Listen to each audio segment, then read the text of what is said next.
Meni oyga tushundirdi do'yindagi paranglar. Jahonni bir ağaçqa palpati saranglar. O'tinayman doktordan, sesradan, buandan palpati saranglığı zanjir silib qaranglar deb.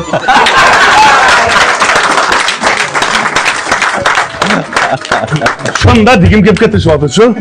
Uni degan hozir qarab baksam ba'zi nasihat qilganlar, ba'zi dars o'taydigan o'qituvchilar ketib qopti. No, qarab baksam bu nima o'xshab qopti desa, qapoqni uzib oldik, yopirmoqqa barang'i qoldi. Nasihat qilish endi mush doyindagi sarang'i qoldi deganda. Bir turkum odamlar mas haqadamga nasihat qilgan bo'lyapti.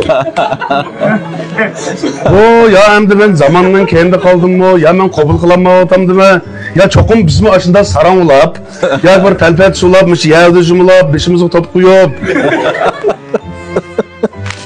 Bosib kalnon suyuklarini ichib degandek so'zlar.